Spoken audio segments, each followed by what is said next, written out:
So this is my new to me MX5 ND2 2019 car. So it's the 2 litre with the higher brake horsepower. I think it's a great base to start.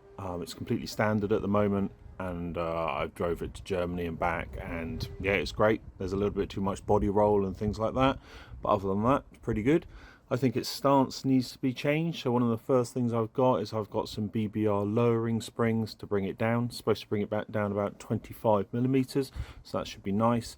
And I've also got some wheel spacers on the way to try and fill those arches a little bit better. So let's crack on and let's see if we can lower this thing and give it a little bit of a better look.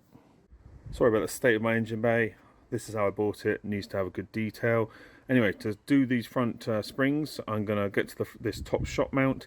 So undo these 2 nuts, take off that brace, take off the 2 nuts here, take this brace bit off, and that gives you access to this top. Then jack your car up. So you've got the brace off at the top. Jack the car up because you want to get the wheel off. Make sure you jack it, and the jacking point's under here. And then once it's up, you should put an axle stand underneath it to stop the jack going. So now we're just going to whip the wheel off. Once you've got the wheel off, what I'm going to do is this bottom bolt to the shock here, going to take that out, and then I'm going to release these 4 bolts here to release the shock. Then I'm going to undo these 2 rear arm bolts, and that should give me the movement to be able to slide the shock out. The bottom bolt, shock bolt, is out. Now I'm going to take the 3 out here. So now I've got the 2 top bolts out. This should pull forward, be careful of the ABS. Right, well done so far. So the trick is, I believe, to get the shock, so leave that one in at the top, push down on the hub to lower the wishbone, push the shock absorber off its bit into an open space, so it then drops on its own accord, like that. Don't damage the paintwork, and out comes the shock. Not too bad. So this is a set of second-hand BBR lowering springs. Obviously you can still get it brand new from BBR, so all good. I saved a little bit of money by getting them second-hand.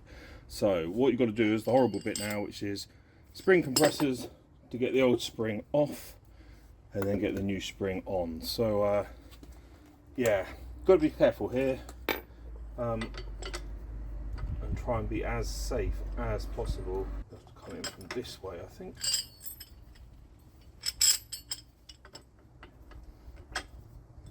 I'll be able to get a socket on the bottom of here, and then wanting to get another one on the opposite side. There's not many coils to actually get hold of, so maybe that's as good as it's going to get. And then basically you're winding them up, do them evenly, don't just pull one down on one side, wind them up and compress that, and then we're going to get this top hat off. Quick little comparison of the springs. Well, you can see they're a little bit different. So a little bit shorter, not much. It's mainly in the strength of the coils. So I've got the old spring out, put my clamps back on here, compress this. So 2 things: you want to get this in this cup, so that's where that end of spring fits. Got all these bits in order, so when I took them off, I put them all in order. I'm going to put this on first. You can see where the old spring ended, so I'm going to match that up with over there. There we go. This,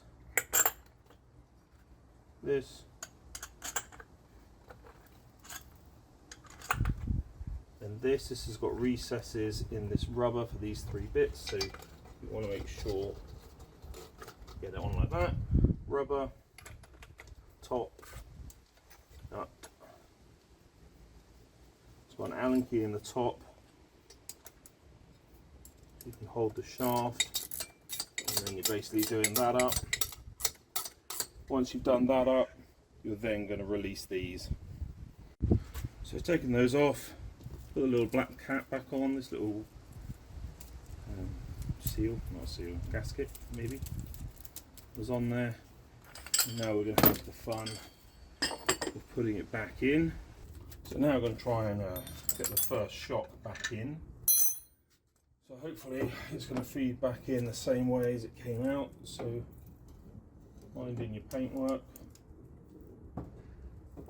Let's see how we can do this.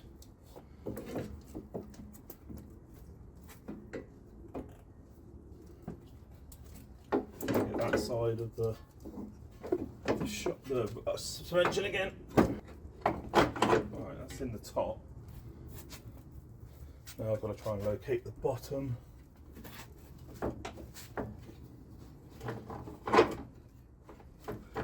What I'll do is put the nuts on the top. At least one, that'll hold it. What I think we do, push that back up, put a bolt in there. I've had an NC, so I know that these bolts can rust inside the bushes. So not on the threads, but on the flat surface that slides. Put a little bit of copperies. So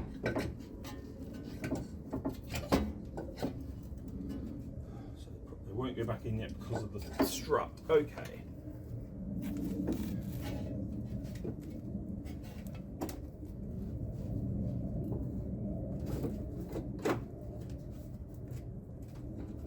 Right, so I've got the suspension back over the bush. Then now I'm going to put these in. If it wasn't stuck, why is it stuck?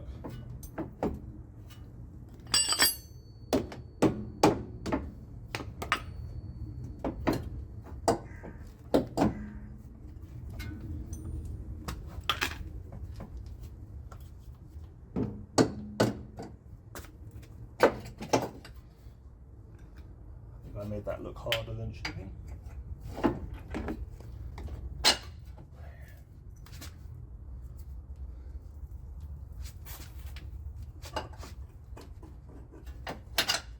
Just going to start those.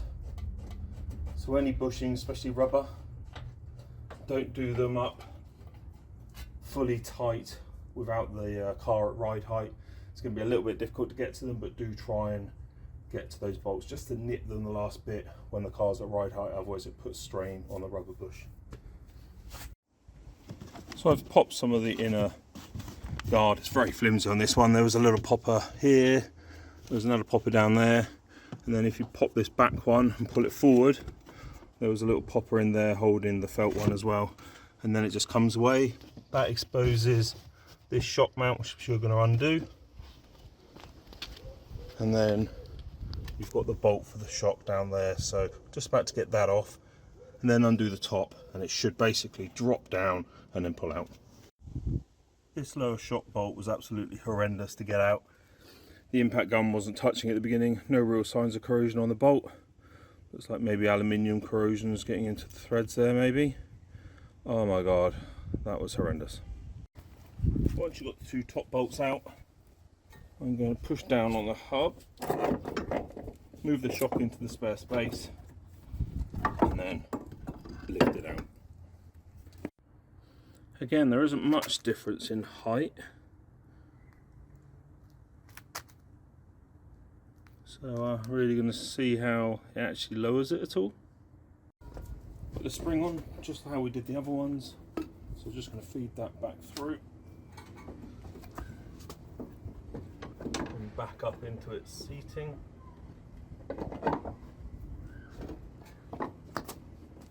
What I need to try and do, there we go, get some pressure on it so I can put the nuts on. So again, I'm just going to clean this bolt out. I'm going to put some copperies on it. To be honest, you don't have to do this, I'm going to put some on the threads because I'll do it up tight and I want to be able to undo it again. So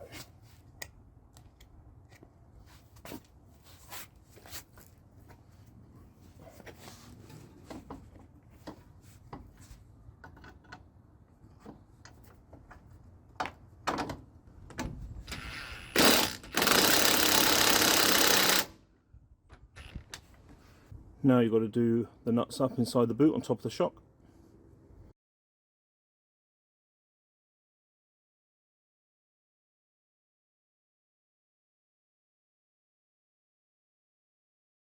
put the wheel back on after we've done everything up. I haven't done that bottom rubber up tight because, like I said, I want to do it when it's on the ground.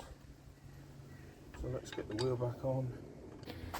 So you won't see ride height drop straight away because you need to move the car and get it settled on the suspension, so don't be disappointed if it looks ridiculously high, but what we'll do is we'll have a look at the end. As you can see from the picture, the top is beforehand, and it's 2019 with Bilstein shocks and standard springs, and the bottom picture is the revised BBR springs. So there isn't a massive difference. You can noticeably tell at the front end, so it's definitely sitting a lot nicer on the front. Yeah, a real nice gap between the front arch and wheel. The back end is a little bit harder to tell. I think it has dropped a little bit, but not as noticeable. Maybe the car has a little bit more rake now, so basically front down, back up. That's how a lot of cars are set up, to have a little bit of rake. I think with some spacers, it will also come out and fill those arches a little bit better. But the main difference, and I haven't driven it very much at all, is going to be the spring stiffness. So as you can see from the pictures earlier, there's many more coils. The coils are thicker. There's going to be a lot of difference there. So hopefully that will fix some of the body roll issues that I found with the standard car. Obviously anti-roll bars would help that as well, but one step at a time. I don't want to turn this into a race car or anything like this. I want it to be used as a tourer, with some spirited driving, mixed in. I want it to be a nice car. I want it to be able to handle bumps and things. And I've taken it around my local block, and as always with British roads, there are some proper undulations, and it seems to ride them really nicely. So that is a massive positive, that I don't seem to have lost that characteristic. So I think it looks a lot better. It's a nice little upgrade. Only took a couple of hours, and yeah, it looks good.